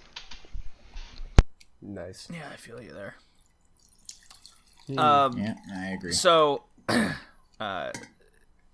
let's see. 1, 2, 3. Yeah, 3 out of the 5 games we played for the cast. I actually played on. No, 4. No. Yeah, 3. 3 games out of the cast. I played. Learn to fucking count. I played on the Xbox. My Xbox got some love for this episode. So I have Ninja Gaiden on the Xbox. This game clocks in at 20 hours. This game is fucking long. Damn. Yeah. Like, no wonder it's super hard, because it starts out at a pretty difficult level, even for tutorial-based stuff, right? Of you just learning the controls, learning the camera controls, which is a chore in itself. And it just gets more and more... It seemingly reaches a peak kind of halfway through, and then it's the boss battles that kind of... your main enemy battles that ramp up in difficulty more. So... Basically, this game plays a lot like Devil May Cry, just with worse camera controls. If that makes sense. And I'm definitely with you on the whole wall running, Joey. I can't tell you being in a small, confined space to make you feel like a ninja, and then you just randomly run up a wall. That drove me insane. It wasn't as fluid as, say, Prince of Persia Warrior Within. Mind you, that came out a year before this game. No, it didn't. Yeah, it did, didn't it? It came out like. Oh few no, I'm months thinking later. of it came out half a year before it. Yeah. I guess Sands of Time came out first. Sands of Time Before Ninja Gaiden. But Warrior Within had the kind of wall run jump off mechanics, which is more or less the same of Ninja Gaiden. Just Ninja Gaiden has much larger characters and a much more zoomed in camera angle, so it's much harder to gauge your surroundings. I felt. It makes sense. I'm really bad on the dates in this cast. Shit. So yeah, I had a hard time adjusting to the camera controls. The game was later re-released on the PS3 and Vita as Ninja Gaiden Sigma, which is what Kevin played, I believe. Hey. Yep. And I actually found this out. I was doing a little bit more research on this game because this was one of the few that made use of the Xbox's internet connectivity. So, Tecmo promoted the Ninja Gaiden with online contests. And there was, apparently in 2004 at the Tokyo Game Show, a record-breaking number of players competed for places in this tournament. I don't know what the record-breaking number is. I couldn't get a confirmation. I guess that was maybe compared to, say, other fighting games of the time in general. But looking into that, I found still active boards to this day having promotional contests and record-keeping for this game and the series. And in fact, there was just a big contest that rolled around because Xbox Games with Gold just released Ninja Gaiden 3, the third kind of reboot of the series, or the trilogy of this reboot, in September. So they ran a contest of trying to get high scores and whatnot. And then the game actually sold well in North America and sold poor in Japan. So the complete opposite of Tecmo's expectations of the game. Which you would think with Ninja Gaiden's history it would sell well in Japan, right? Yeah, really. I would. Yes. And Team Ninja being the developer is a very appropriate name. Just saying. But yeah, It's almost like this game was hard as shit. But I did feel a lot of satisfaction upon... So we played Tenchu on a previous cast, which is a high-base ninja game with a lot more stealth elements to it. The difference being is it's not as action-based, right, as Ninja Gaiden. Ninja Gaiden is all about groups of enemies surrounding you, and you have to figure out a way to master the controls to essentially hack and slash 2, 3, 4 of them, more or less at the same time, to clear the room. While Tenchu was very 1v1 based, right? And if 2 or 3 enemies surrounded you, you were kind of fucked, right? Yep. So it was the complete opposite of each other. And if you want a stealth experience, then I'd recommend Tenchu. This Ninja Gaiden one, I think Sigma fixed all the controls, but I'm not sure. So, Kevin, why don't you tell us about your experience? So I mean, everything you guys said with the action adventure, I got a very Bayonetta came out after this. So I guess Devil May Cry feel from this game. Okay, so same as overall me and Colin then. We both said that. Yeah. Right. And overall, the action was good. The only thing I had a problem with this was it kind of suffers from the same problem I had with Bayonetta and Devil May Cry, is that I don't know what the fuck this story is. I couldn't follow it at all. I was just like, killing guys, going here, obscure references to things going on. Next level, going here. There's a lot of backtracking to like the same areas in this game, which kind of took me out of it. I didn't really like that. It's been a while since I played this, but I remember I got to the final boss of this game. And holy shit, you made it to the end of this? But I never ended up beating it because we had it for a game of the month once, and then I just never ended up finishing it because I was so frustrated with like how hard it was. Well, that's for sure. But I didn't hate this game though. It has definite flaws, but it's been years since I played it, so I'm probably gonna start again one day. I'm gonna do it again. Just pop open that save file and try and beat the final boss after not playing it forever. Sure, whatever, YOLO. But the one thing I will say, the 360 and the PS3 versions had that the Xbox One doesn't is good fucking camera controls. Oh, yeah. Like, you can actually use the right analog stick. That would be nice. So, yeah. Well, play it on a good system. I don't think this... I mean, I'm really torn because Devil May Cry kind of didn't have a very good camera angle, but that's what the game was, right? So maybe someday we'll have to pick a theme where we can play Devil May Cry, because we're doing a lot of references to it, and we've never covered it on the cast. Well, maybe somebody says some games aren't retro, I'm just saying. Didn't Devil May Cry come out 2001? Yeah. We could do like a hack and slash thing. We could, yeah. Hack and slash theme. Yeah, we could. Hack and slash cast confirmed. So in 2004, was this camera really acceptable? I don't know. Did you guys feel like they developed this on purpose? Or was it just... I think it's acceptable, because a lot of games do this. Like, we'll get to the next game where the controls are okay, but like left and right was inverted for reasons I can't figure out. Well, so, I'll pass Ninja Gaiden. It's just hard as shit and really long. Yeah, I give it a pass. Yeah, it is. Yeah. I'll give it a soft pass. Solid pass, Joey. Also, hey. Soft pass. Soft pass. Yeah, I mean, I guess if you play the different versions of it, it might be better. And if you can get past the camera angles, it's decent. But I don't know. It's just soft. Very soft. That's fair. All right, boys, you ready? It's my pick.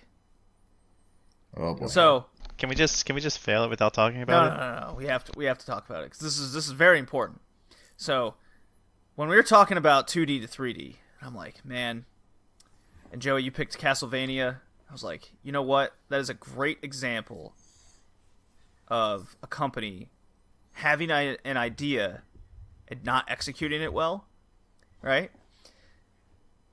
I'm gonna sleep for this No. okay? See ya. So I was so I'm like, man, I just got to pick a dumpster fire. I got to pick one that just didn't know what the fuck they were doing. They were just like, we have to make a 3D game, even though we have no idea what to do. That's Bubsy 3D. Yes, the famous 3D disaster. Came out on the PlayStation exclusive, I might add. It goes for about about $10. We're so blessed. I think it's only exclusive because the other ones are like, nah, get it away. We don't want it. The Sega Saturn was like, no, we're a 2D console. I don't know what you're talking about. Developer by Eidetic, which was later acquired by Sony, and they made the Siphon Filter series, a game that we have played on the cast and we enjoyed. Okay, keep that in mind. They still make games today. They just made Days Gone, which was kind of buggy, but yeah, crazy. The same developer of Bubsy 3D made Days Gone in 2019. Published by Acclaim and Sega, depending on where you live. Released November 25th, 96, and in the EU, August 13th, 97.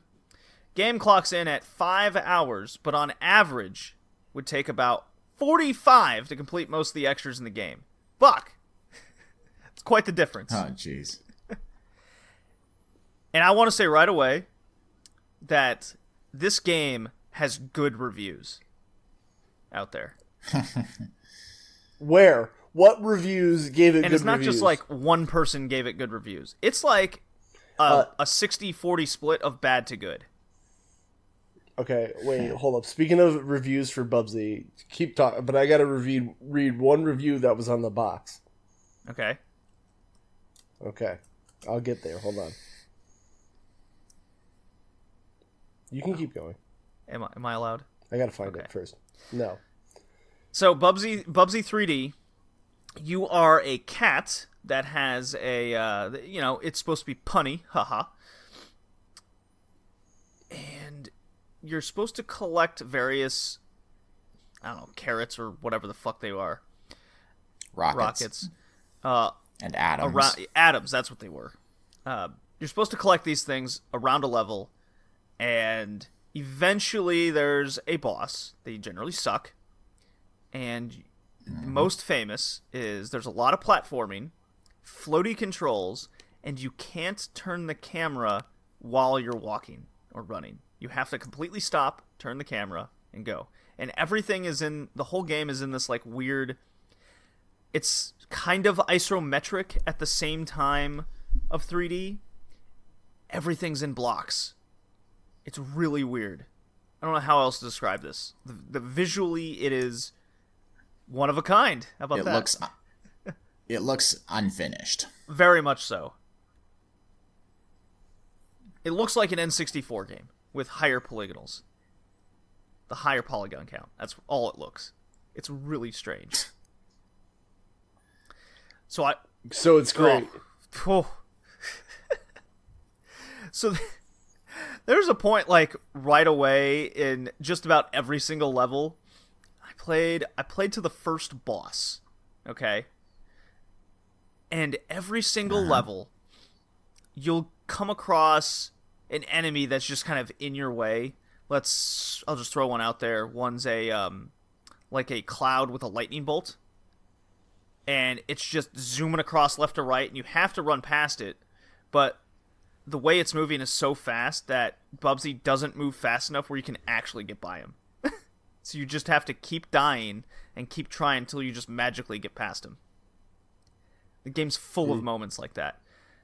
As well as jumping platform to platform, trying to get the various items to get to move on to the next level. If you miss one platform, the way everything's laid out, you fall all the way back to the bottom, or just straight up die. And you have to do it all over again, basically. It is a chore, to say the least. Thoughts, everyone else? Yeah, I couldn't find a copy of this game either, so I watched videos. You saved yourself yourself the shock value of actually playing this game. It is so shocking. Yeah, I also watched a Nitro Rad review of it. And yeah, this game looks really shitty. I mean, like I said, it looks unfinished. The movement animations are really janky. I mean, it's the kind of thing that would look okay in 2D, but in 3D, it just looks awful. If I may interject for 1 second, I have a review I'd like to read for Okay. a real Bubsy on the cover of the box. Gold X Award, one of the sleeper hits of the of '96, an experience that no action platform game could miss. From PS Extreme. Jeez. Nobody can find that source, so there's that. All right. So good job. I made up a review is pretty much what they said. Well, there was another review on like the top right corner that turned out that Nitro Rad actually found, and turns out it was completely out of context. They just Nice.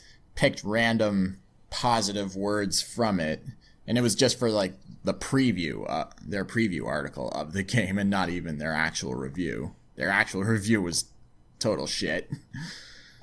Sick. Bubsy 3D, 10 out of 10. Got it. Yeah, the gameplay, or just the movement controls, seem to be along the same lines of Tomb Raider, but worse. Because the camera never comes out from behind you. It's just like tank controls the whole time.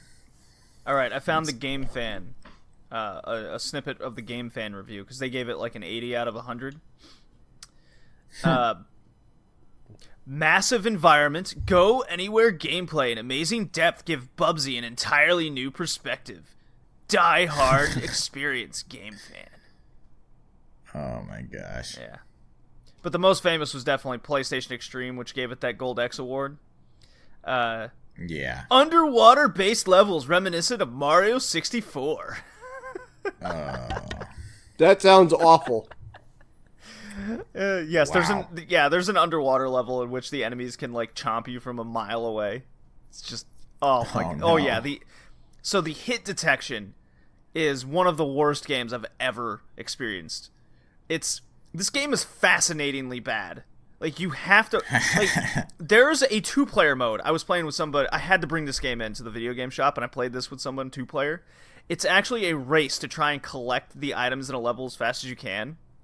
And this is why I never ever will take the reasoning behind a game being positive as, well, it's fun with friends. Look, Bubsy 3D was fun with friends because we and like 3 other people were behind us just going, whenever you miss a jump and you were like 2 items behind your buddy and you're playing this fucking game, and then the owner of the store comes over, all right guys, whoever wins gets the free monster. And I was like, well, I mean, I've been playing Death Stranding, so monsters on the mind, so but yeah, like, people get into it because you're playing with friends, you're having fun, you've made a shitty game good because you're with friends, right? So there is something to the 2-player because it's so bad, right, that it becomes uber competitive with how bad it is. You're just like, fuck, cool. I'm missing this jump. Well, You missed it too. That. Yes, I still have a chance. Yeah, so clearly it's better than Madden, is what I'm saying. Yeah. How long did you guys get with the voice still being on? About 25 minutes, I want to say. It was less than half an hour for sure. Me. I had to turn that voice off after 5 minutes. You didn't like his puns? Bubsy's voice is super annoying. No, not his constant puns. Joey, did you know that when you pause the game, it says pause? P-A-W-S? Pause? Because he's a cat. Is he a cat? Is that what he really is? I couldn't tell what he was supposed to be. Well, he could have been like a chimpanzee-cheetah combo. Like Crash Bandicoot. Nice. No, he's a I think he's supposed bandicoot. to be a Come on. bobcat. Come on, Kevin. Get with the program here. Shut the fuck up. Yeah, with all of that and Bubsy's commentary, Nitro Rad put it best. He's like a little kid who knows he isn't funny, so he fires off a lot of jokes in quick succession, hoping at least one of them lands. Comedy by volume. So Sugar High Child, the game, basically. Nice. Yeah. My life too. So let me describe this level design for the audience. So imagine a crater, okay? And you have to run around the crater where everything's set up in boxes, okay? So think of you're running on a flat surface with random boxes taken out of the ground, okay? And there's enemies scattered throughout that move too fast for you to actually dodge. Then you have to collect items on platforms that are just randomly floating in the sky in this crater. And you have to move platform to platform with floaty, awful jumping controls. And if you miss one of these platforms, you will fall into the abyss and die immediately, or start completely over again, which means you get to play more Bubsy 3D. Yay. I'm in. Dude, this game is a must-have for PlayStation owners. Must-have. Yeah, well, all right. So must have or must play? Must have and play. No, okay, you took it too far. Look, this game has good reviews, Kevin. And as we know, once you trust a video game review site, you must take every single one of their reviews as gospel. That's true. Yeah. So that's why every IGN review means nothing now, because they don't have the disparity and uniqueness to the review. Everything's like an 8 out of 10 with them. Well, yeah. But if you look at GameFan and their 8 out of 10 for Bubsy, and then you look at, I don't know, Mario 64 and they got like a 5 out of 10, dude. I don't know if that's true, but we're gonna go with that as true and fact. Bubsy 3D is better than Mario 64. Whoa. Yeah, I don't think it's even arguable. It's not even debatable. I mean, one of them is on the N64. Right? So clearly, it's already inferior just by that marking. Right, Kevin? I, in fact, would play Bubsy 3D more than Mario 64. I said it. Well, you know what Mario 64 doesn't have that Bubsy 3D does? Multiplayer. 2 analog sticks. Wait, what? Yeah. I actually didn't know that. Yeah, multiplayer in Bubsy 3D, boys. You have to play it. It is... Just that alone makes it better than Mario 64. Wait, hold on. Wait, what's actually the multiplayer, though? Yeah, I just described that earlier, so... Yeah, but, like, why? You gotta collect things as fast as possible. It might have been when my computer stalled. Okay. I see a lot. So you're the one with the audio issues today. Well, yeah, issues. my whole computer is giving me issues. I sure hope your audio's okay. Yeah, well, you know, if it's not, podcast is fucked. Oh, well, so I have backup audio. So, yes. Well, there you go. So, Bubsy 3D is a phenomenal success. 9 out of 10 game. Only 9. Wow. Only 9. I can't, as you said, Kevin, no game's 10 out of 10. There are some flaws in Bubsy 3D. That's true. This is from the same company that made Siphon Filter, so I like them. So clearly they know how to make good games. And Bubsy 3D was the one that kickstarted their success. They're still making games today. You know what developers not still making games today? Mario 64 developers. That's right. Konami. Nintendo. Oh. Well, no, they made Contra Rogue Corps. That is not a game. Yes, no, it is, though. They're making slot machines for Silent Hill. Yeah, but they're also making Contra Rogue Corps. You can't deny it. No, no. They stopped making games. That was actually outsourced to Taiwan. Maybe even Hong Kong. Whoa, we love China. So what about you guys? You passed this game like me? No. I give it a Bizarro pass, aka a fail. Oh. That was just failing with more steps. Joey, how long did you play this? I got maybe like 10 minutes in. Oh, before no. I couldn't take it anymore. So you loved it? Oh yes, so good. Was it the camera alone that made you just puke, or what? The camera, the colors, it's just everything. The voice. There's nothing enjoyable about this. Like, not one thing about this game I thought was fun. You should play with me then. 2-player battle of Bubsy 3D. Maybe. Why do you want people to hate you so much, Shady? The only way this game could have been better is if it came out on the 3DO. Okay. Well, all right. All right, Kevin. You're off the cast. All right, Kevin. You're let's do your first of 2 picks. If my Hold up, fucking I gotta go pee. Come on. I poop. Yeah, I'll be back in less than 2 minutes. Yeah, That's a quick pee. well. If my computer doesn't cut out, do I go silent when that happens? Can you guys hear me? No, we can't hear you at all. Awesome. So this is gonna go well. So fill it in if I die. Okay. All right, ladies and germs. Let me tell you about the best game that nobody ever talks about. Worms 3D. So Worms 3D.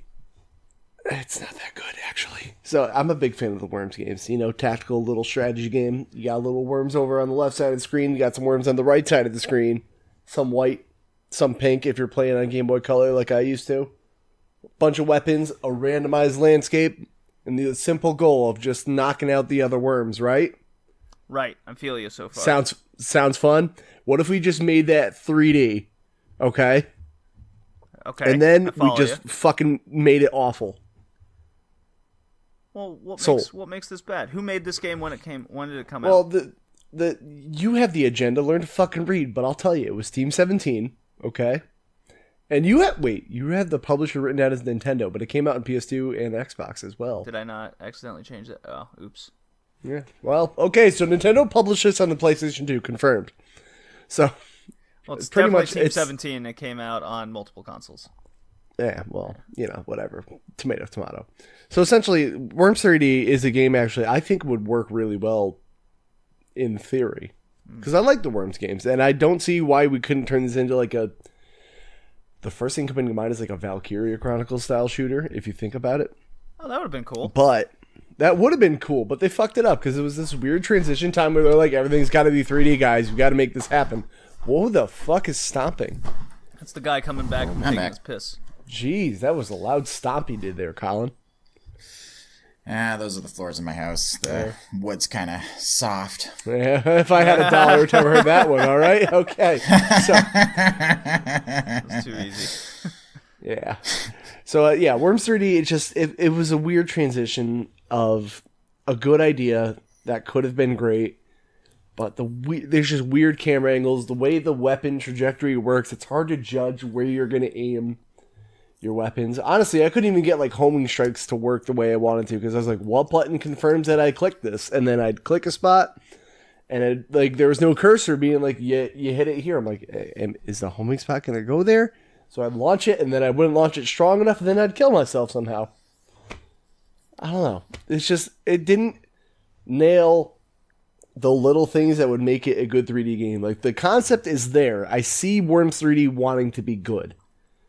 But it's not. Supposedly they did better in the second 3D game. What was it's like Battlegrounds or something? Yeah, there's a Armageddon? trilogy of these Worms Oh, 3Ds.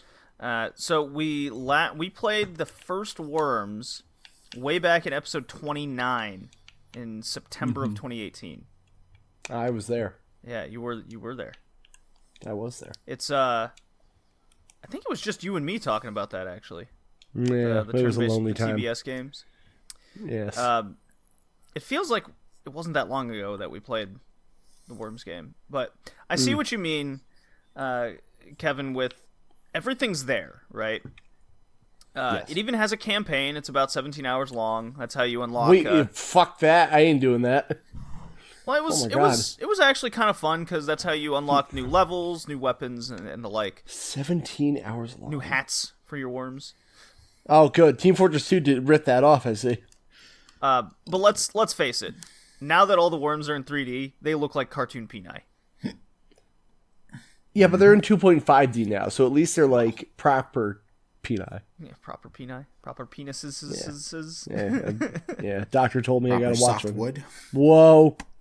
Oh my god, you're right. It is 17 and a half hours long. Fuck that. Yeah, it's a long campaign, but I do like that about games that they make a campaign and it gets you to unlock everything that you want in the multiplayer, right? Mm-hmm. So you and your friends can. It kind of motivates you to play more of the different sections of the game. Right.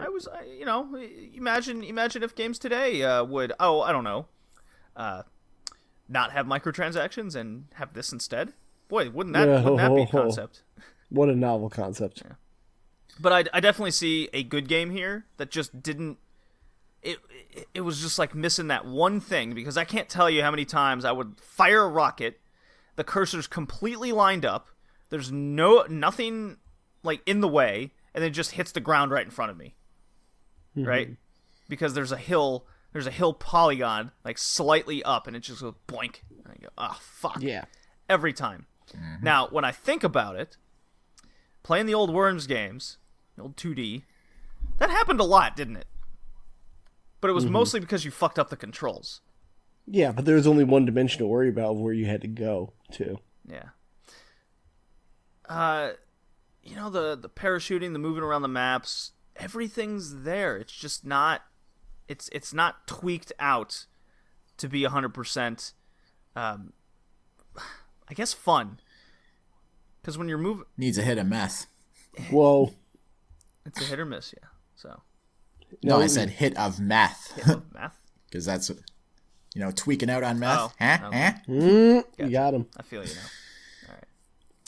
All right. I appreciate you. I saw a little bit better with the vantage points, because you can go into first-person view for certain weapons. There's a much bigger sky view where you can see the whole map.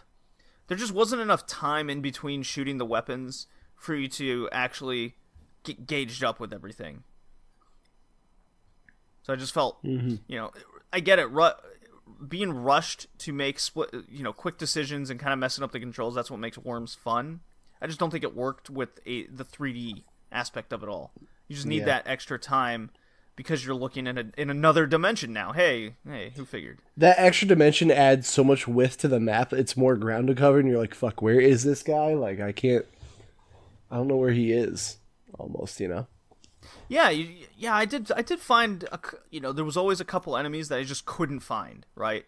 Yeah. And before I knew it, they were right on me, and if you could switch the camera or turn it around more. You can actually. There's like, at least when I played it on GameCube, you hit the L trigger, it moves to like an overhead. Well, that's that sky view I was looking for, but I found a couple times that I couldn't find a worm somewhere, and he was behind a rock or something. Oh, I see. Yeah. I see what you're saying. What about you, Joey? So, I thought the game was just a little too slow. There's just too much time after each attack, and I liked it. I liked the look. I mean, yeah, the worms did look weird, but the colors were fine. It wasn't that fun.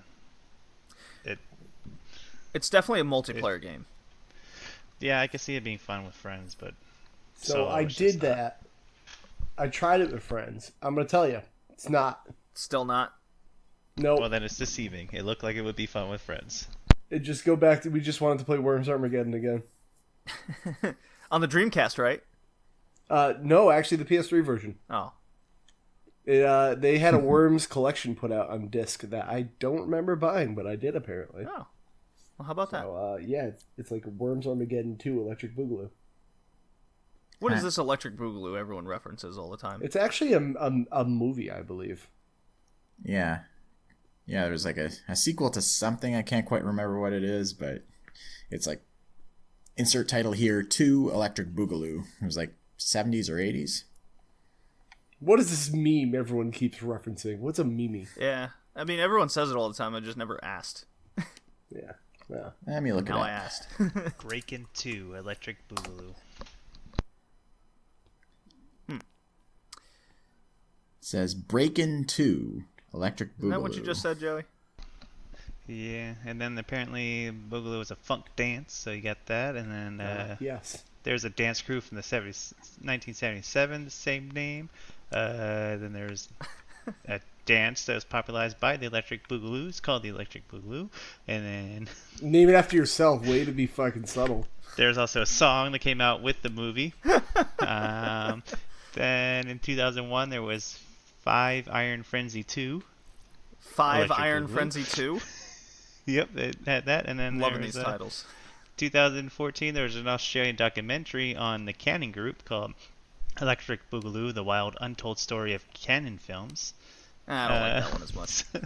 I think the meme is that there's too many things called Electric Boogaloo. Or there's just too many Is that the sequels. meme? Too many sequels, maybe. All right. So surprisingly enough, I'm going to fail Worms 3D. This is a definite case of we see a good game there, but because the 2D game was so much better, that we'd rather just play that. Yeah. Good try, though. It was a good try. Yeah. Well, I give it a very, very soft pass. I mean, What the fuck, Colin?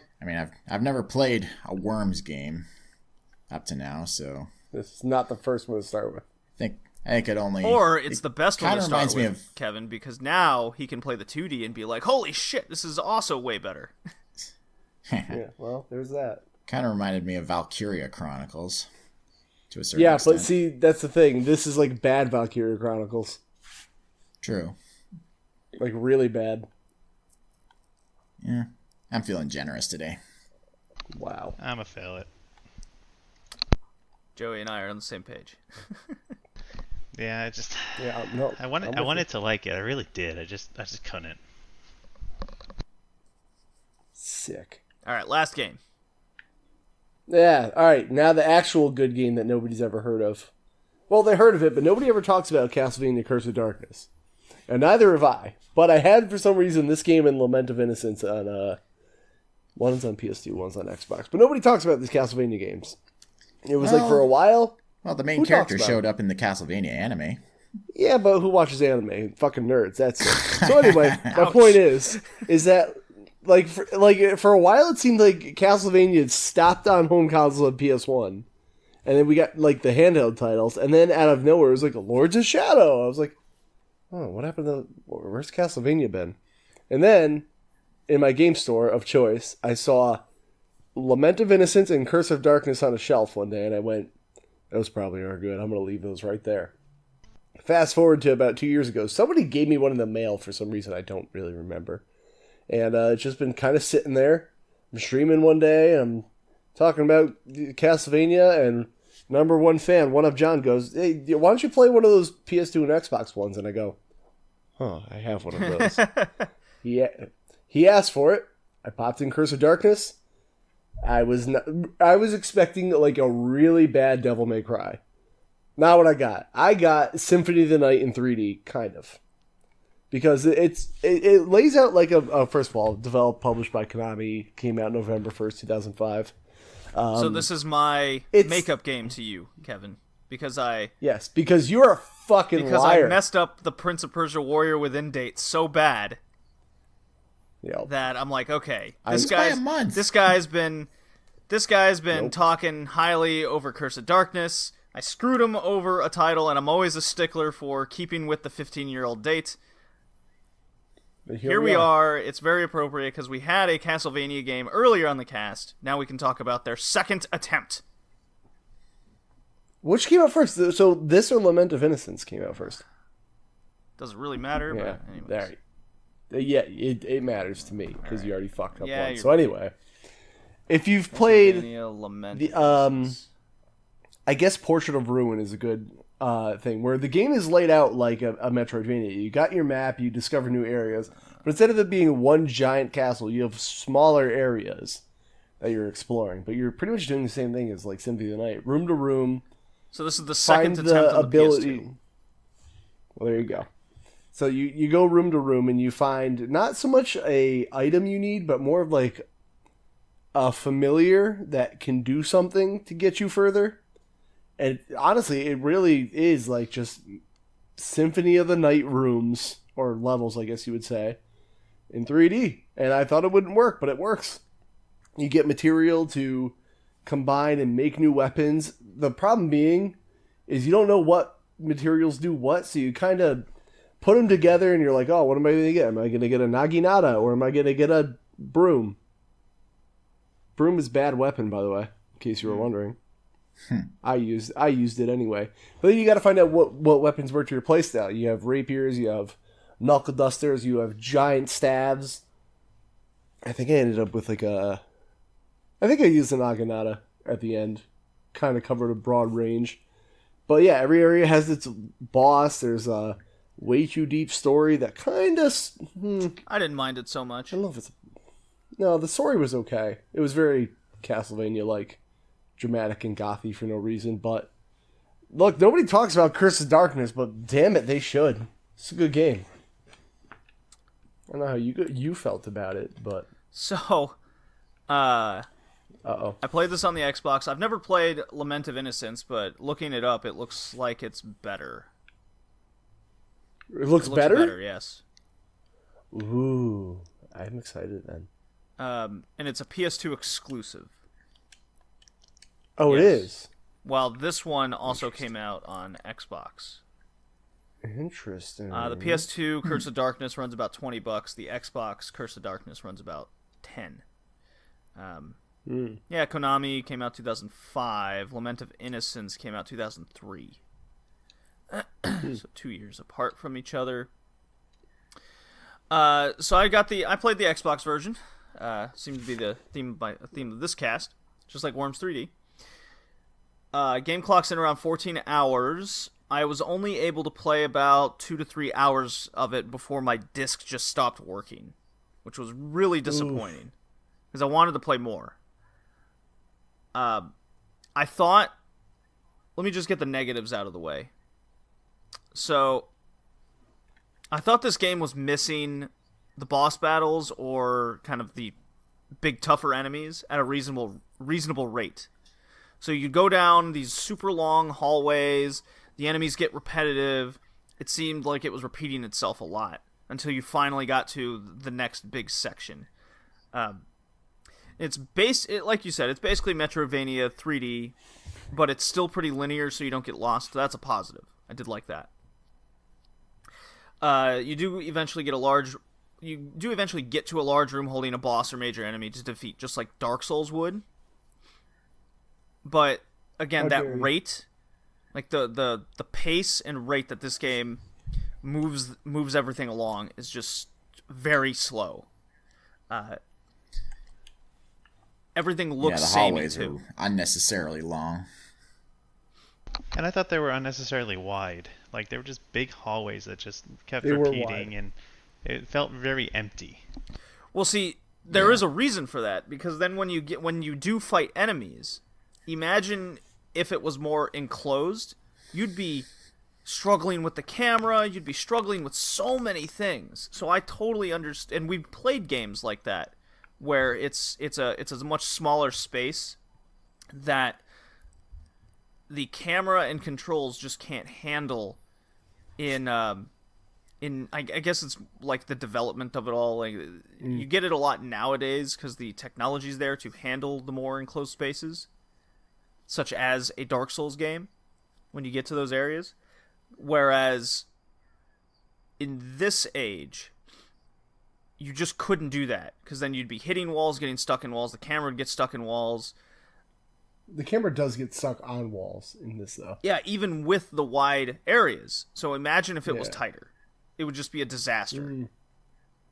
But why does the camera, like in games, have to be like recognized as a physical object? Why can't it just like pan through the walls? Because programming's hard, Kevin. I never got that.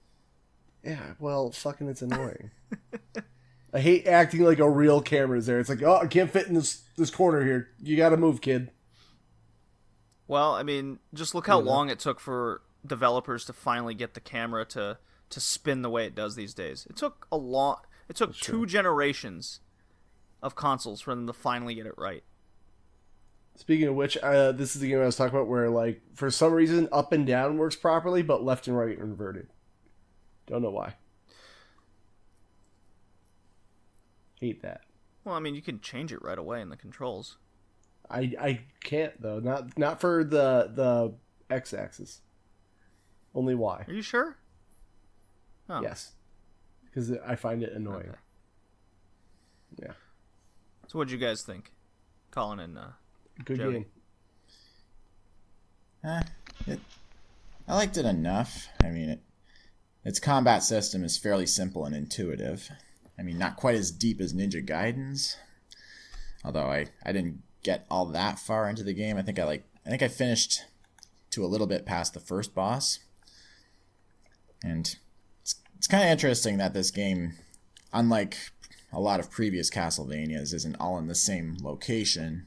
More like multiple locations strung together. Right. Yeah. And honestly, the combat isn't as fluid as Ninja Gaiden's. I'd even say it's not as fluid as Kingdom Hearts'. Ew. Yeah, I said it. Yeah, it's a Kingdom little Hearts janky, sucks. but it doesn't really bother me like at all. I don't know. Yeah. It didn't impact the gameplay for me. I did kind of like that it had a parrying mechanic with the blocking, Did it? which is fairly innovative for the time. I guess I never noticed. The first game I remember having Wait, that whoa, sort of whoa, Colin, are mechanic. you telling me you use the block button? Yeah. You disappoint me. Don't you remember our Dark Souls dual wielding weapons never block? You can block with your weapon. No, come on. Blocking is for pussies. Am I right, Joey? Am I wrong on this? And that is why you never beat Sekiro. That's probably why I play a Got lot him. of games. I never block. See, Joey never blocks. He's on the same page. This is why we're best friends. This is why you guys get punched in the face. Exactly. Makes the game more exciting. Can I play you guys in fighting games? I mean, That's why I suck at them. Yeah, that is why we're not good. I was going to say, the only other game at the time I could remember having that mechanic was Soul Calibur 2. What, the 'Cause block that had a button? mechanic where you could... No, parrying. Like, you do sort of a thrust with your block, and then that knocks the enemy off balance. Of course, with Soul Calibur 2, you got to be very precise with your timing. But in any case, I liked the graphics and visual style. It reminded me a lot of the Vampire Hunter D game we played a while back. Oh, yes. You're right. Yeah. Just the gothic look of everything looks pretty cool. Even though I'm not always a fan of like the gothic horror type deal, but this one pulled it off pretty well.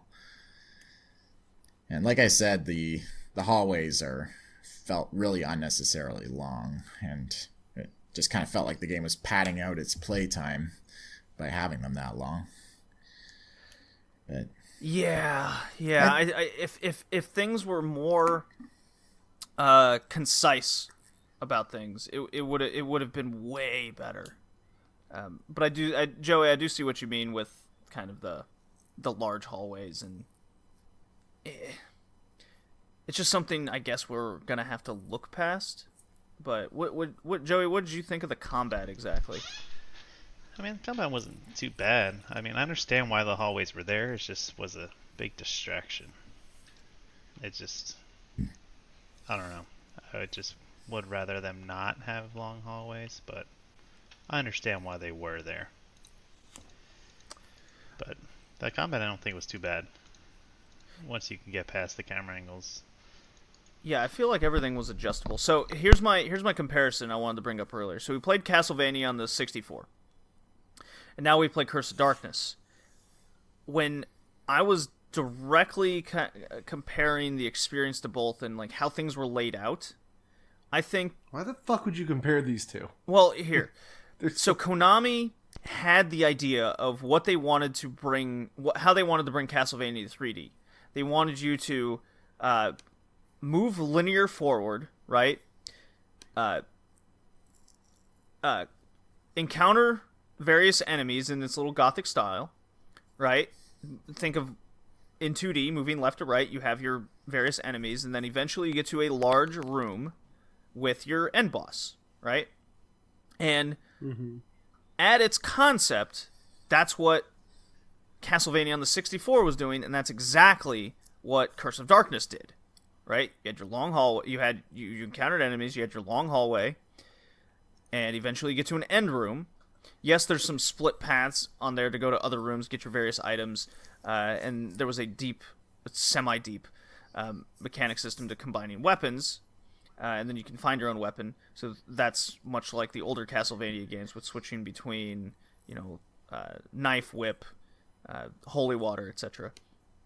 In 64, where it got lost was those like side quest type things, the escort missions. But nevertheless, the bad controls and camera aside, like that core concept and game was there, and instead of like Castlevania 64 was a failure, right? And instead of just saying scrap this entire idea, I think they took what worked in that concept and how they executed what they were able to execute in the game, in that game. They brought to the PS2 with Lament of Innocence. Haven't played it, but I can only assume. And then they brought it again in Curse of Darkness to make it what we got.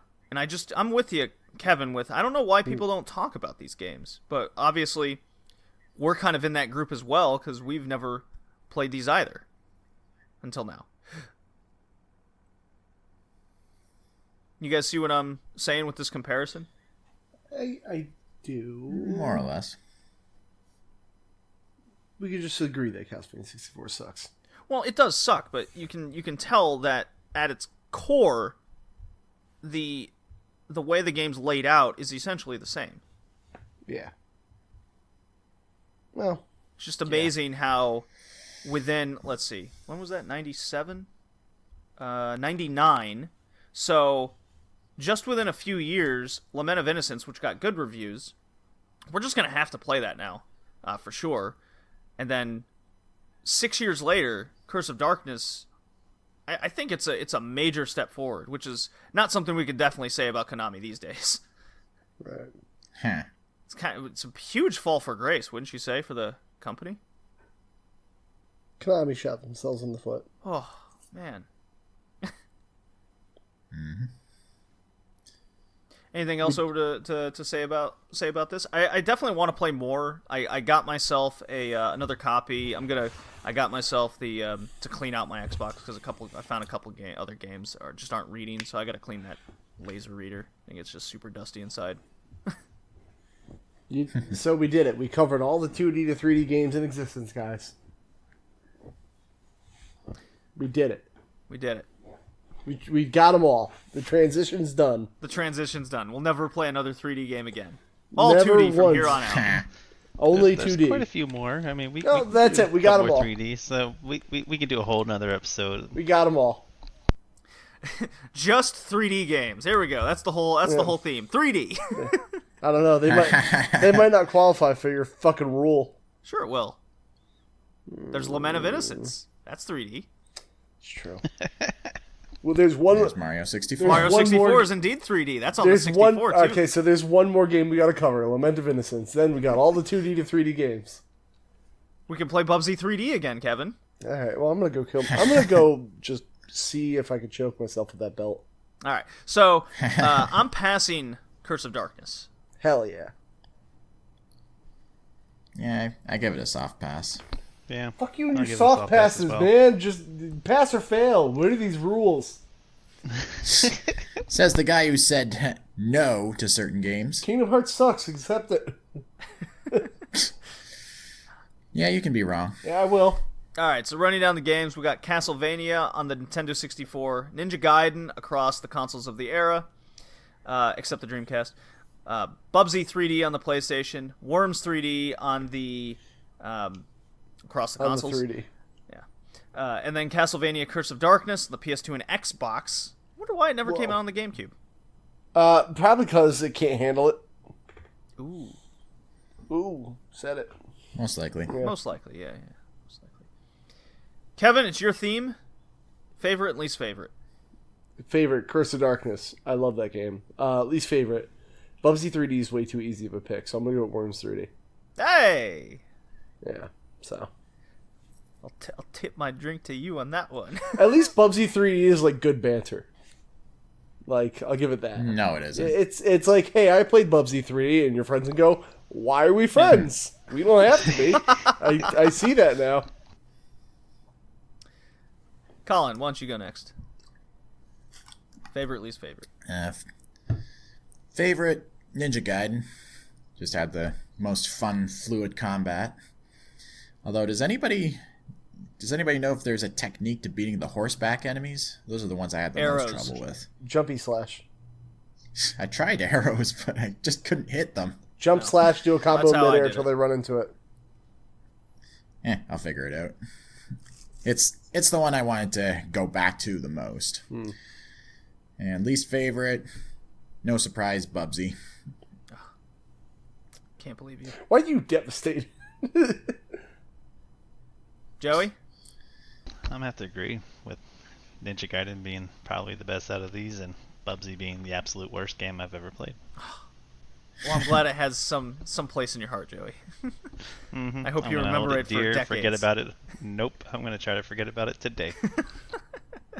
I'm just gonna, in the Discord all day, Bubsy 3D, Bubsy 3D, Bubsy 3D. Once a day, a message. Do it. This is your daily reminder to remind you that Bubsy 3D exists. Thank you for your time. My favorite will be... Actually, I'm going to agree with Kevin here. It's going to be Castlevania Curse of Darkness, and... You know what? Castlevania 64 is going to be my least favorite, so I'm not totally acceptable. That's funny. The worst and the best is the Castlevania game. I was gonna pick Castlevania 64, but I really didn't give it a fair shake, to be fair. But it's on the N64, so you know what? You're right. Good point. Glad you brought that up. Yes. So our next theme is Colin's pick. We're doing Star Wars games. Hooray! Damn it. Star Wars is high on the list. I find your lack of faith disturbing, Kevin. No, it's just I said this to JD before. I don't hate Star Wars. It's just I'm kind of just sick of it being everywhere. I kind of want Star Wars to go away for a while and just let's miss it. And then again, Baby Yoda. So you know what? Things are all right. Well, technically we already miss it, and in that we miss the times when Star Wars games were actually good. They've been hit and miss forever, man. I guess we'll get to that. So that's our next theme. That will be I picked Masters of Terrakasi. All right, write it down for me. Oh. Type it in. I'm doing it. I'm doing it. That will be our last retro gaming episode of the year of 2019.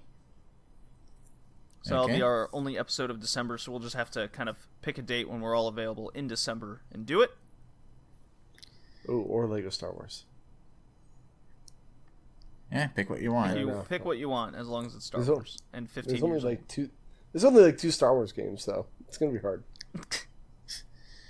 Knights of the Old Republic, Oh, Dark Forces, I hate Jedi Knight. I hate KOTOR.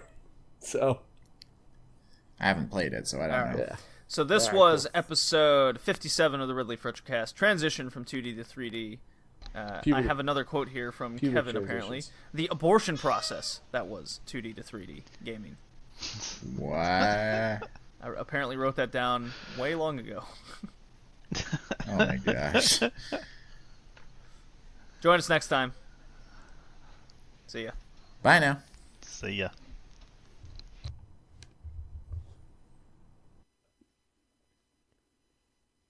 Did we sign off? Because my thing stalled again.